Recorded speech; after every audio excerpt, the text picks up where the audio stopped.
Hello and welcome back. Today we're going to be doing another Loadouts Done quick. This time we're going to be going over the Zhukovs submachine guns for Scout. This is Scout's secondary weapon. These are dual submachine guns that have a very high rate of fire, a large ammo pool, do low damage but have high DPS, and are not the most accurate but still pretty decent at close to medium range. So for this we're going to be going over all the overclocks that are available to the Zhukovs. We're going to be discussing them, a build that I would use for them, and then a loadout that I would take with them. This is not going to be a complete in-depth build for each of these overclocks. Those are saved for separate videos. If you've seen this series, then you probably know where this is going. Let's go right into the pros and cons of the Zhukovs, and then we'll talk about each of the overclocks. The pros to the Zhukovs are that they usually have a large amount of ammo, especially for Scout secondaries, which is really nice because Scout tends to be one of the least ammo efficient classes.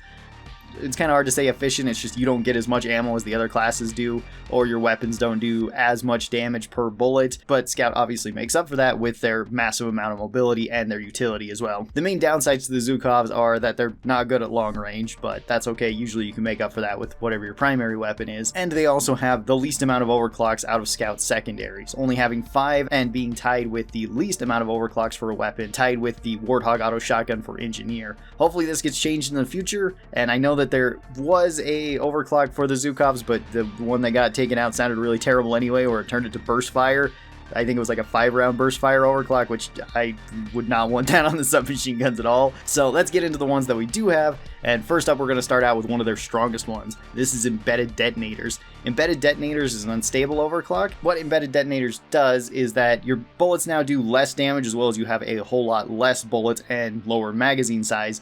But anytime that you shoot an enemy, a detonator gets stuck in them, assuming this doesn't hit armor. If it hits hard armor, then this won't stick into an enemy, so you have to be careful with that when fighting larger enemies like the Rollers or Praetorians, Oppressors, Dreadnoughts, stuff like that. Make sure that you're hitting them in the weak spot. The detonators then stick inside of the target. Once you reload, it detonates the detonator, dealing damage to them, and this does 38 damage per detonator that you stick into an enemy that explodes, making it so you deal a ton of DPS with this overclock. Now the way I like building it is like this. So in tier 1 I'm taking ammo, you don't need damage, don't basically ever take damage.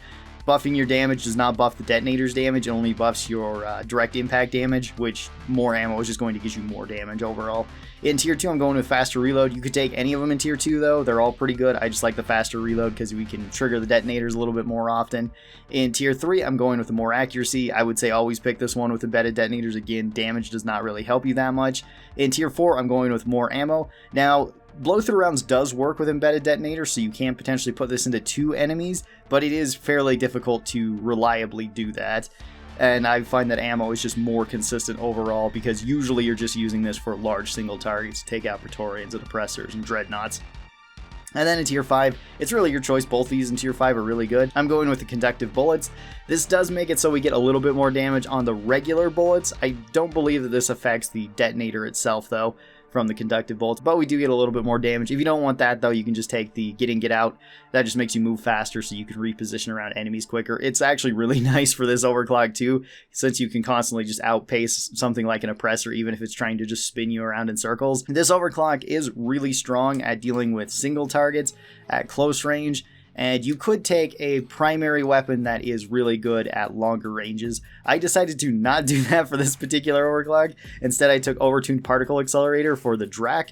This lets you have really high damage at close range, and this build is only meant for close range. At medium to longer ranges, this build isn't that great. The embedded detonators are honestly your best at long range, and that's not saying a whole lot. Good news is though, this build just shreds through just about anything. It can also run through ammo fairly quick, so you will need nitra. And you may not want to take this one for a general purpose use. This is more for high damage towards large crowds of enemies or very large enemies.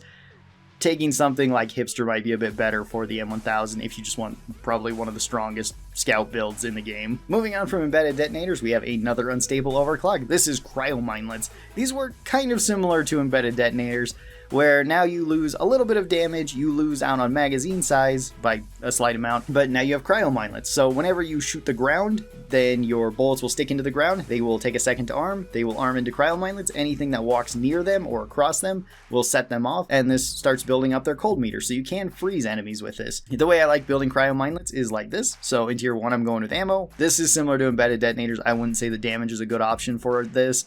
Most of the time you're just going to get value from the Cryomindlets themselves actually freezing enemies.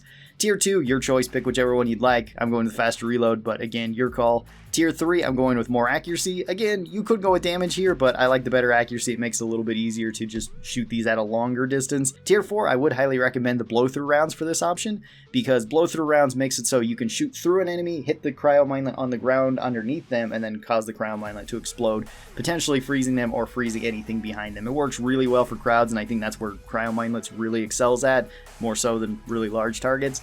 Tier 5, once again, your choice, pick whichever you'd like. I picked electric rounds so that we can do a little bit more damage, but you could go with get out and get more mobility. Cryomindlets is really strong against crowds, especially crowds of grunts. It can work okay against larger enemies like Praetorians. I wouldn't really recommend it for trying to freeze big things like Detonators though, at least not without something like the cryo grenades as well. If you have both those in combination, then it can work just fine. But if you're just trying to use them against something like a detonator or even like the dreadnoughts, it is really difficult without also having other teammates that have freeze, so basically a driller with a cryo cannon. Since this does so well against crowds, I decided to take a primary that's really good against single targets. I'm taking this with AI Stability Engine for the GK2. This lets me have really long range and very high damage towards single targets, even more so when they're frozen, because you will do more damage when they're frozen. Alternatively, you could also take this with something like Bolts of Mercy for the GK2 and have even more damage when something is frozen. Moving from one of my favorite overclocks to another favorite overclock, or at least what's became a favorite overclock, we are taking custom casings. This is the Zhukovs only balanced overclock. This increases our magazine size from 50 total ammo to 80 total ammo, but it does reduce our rate of fire slightly. That's not such a big deal because the Zhukovs do shoot still really fast, and you can make up for this with the tier 2 option. We're not actually going to do that with this build. This is the way that I'm running it. So in tier 1, I'm running extra ammo. You could take extra damage though here. Both are good. In tier 2, I'm running larger magazine size. This is for a particular build, and if you wanted to go with the higher rate of fire, it would honestly be pretty good too, so you could just run that. Or even the faster reloads. Again, all in tier 2 are pretty good. Tier 3, I'm taking more accuracy. I just like these to be a little bit more accurate. Tier 4, I'm taking the weak spot damage, so we can do a little bit more damage when we are hitting those weak spots. And then in tier 5, electric rounds, so I can deal even more damage with this. Now I found a really fun build for this, is to take the rewire mod on the Drak as your primary weapon, and just have the never stop shooting scout build. The idea of this is just keep firing the Drak until it overheats, or until you manually overheat it, assuming there isn't enough enemies around, so that it starts refunding ammo. Well, it's refunding ammo, switch to the Zhukovs, start spraying off everything that you can, at just anything that's coming close to you. By the time you hit about half of your ammo, you can switch back to the Drak, keep firing it until it overheats, switch back to the Zhukovs, fire them out, and then you could either reload the Zhukovs, or you could just wait for Born Ready to trigger. This makes it so you can constantly be fighting and constantly be moving with Scout. It works really well on big open missions that are going to take you a long time, so something like a very large egg mission, like 8 eggs, this one can be really good because you'll find that you don't really run out of ammo with Scout, which is kind of refreshing since Scout isn't the most ammo efficient. On other missions, it might not be the strongest. On things like salvage missions and escort missions, you can potentially run into a point where you have downtime with this particular build. And at that point, it's a little bit more rough because you constantly want to have something to be fighting. For our 4th overclock, we have gas recycling. Gas recycling is one of my favorite overclocks for the Zhukovs as well. This is an unstable overclock that buffs our damage as well as gives armor breaking on our weapons, but we lose out on all weak spot damage. So hitting weak spots doesn't give us any bonus damage whatsoever. That's a little bit rough. Our spread is also worse, and we also have minus 50% movement speed when we are firing these. That being said though, just having armor breaking and more damage on the Zhukovs is pretty devastating towards just regular crowds of grunts. And that's the way that I usually build it. So the way I build it is like this. I take extra ammo in tier 1. You could take more damage if you would like. If you want to have more DPS, that's a good option. Any of them in tier 2 are really good. Tier 3, I'm going with increased accuracy. That does help with this one quite a bit because otherwise you do have quite a wide spread. In tier 4, I'm going with blow-through rounds. I would either take this one or ammo. Don't take the weak spot damage because it doesn't just give you weak spot damage then. It's just a dead skill on gas recycling, so never take that one.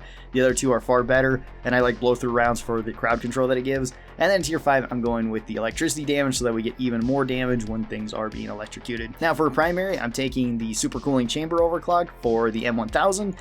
This is probably my favorite setup for supercooling chamber, at least at the moment. This gives you still really good crowd control with your Zhukovs and still pretty high burst damage towards single targets if you need to use them for that, but you have far longer range with the M1000 and more burst damage with supercooling chamber. So I find that this is a nice blend of the two. even though it can run through ammo a little bit quick just because of the overclocks not being the most ammo efficient. And then for our fifth and final overclock, we have the clean overclock. This is minimal magazines, which this one just increases our rate of fire slightly and gives us a slightly faster reload. This one's really nice, and if you just want a nice basic upgrade, this is kind of your only option with the Zhukovs. You can kind of build this however you'd like. This is the way that I build it, and this is the way that I usually run the Zhukovs. So extra ammo, faster reload. Faster reload's actually really fun with this because it takes your reload speed down to 0.8 of a second. So it is super, super quick. Better accuracy in tier 3, more ammo in tier 4, and then electricity rounds in tier 5. Again, though, this is a clean overclock. You can build it however you'd like. It's just a bonus to the weapon. And since this is a clean overclock and can be built however you'd like, it pairs really well with any sort of primary you want to take with it. I decided to take it with the overclocked firing mechanism on the GK2. This is one of my favorite for the GK2. And we just have pretty decent burst damage with this against basically everything. You still have good range with the GK2, even though it can be a little bit difficult to control, at least if you're going with full rate of fire, but you could take recoil reduction. And then you'll just have a little bit faster killing GK2 than what you would normally have. So thank you guys so very much for watching. I hope you guys enjoyed it, and I hope it helped you out a little bit. If you'd like to see my other Deep Rock Galactic videos like this, be sure to click over here on this playlist.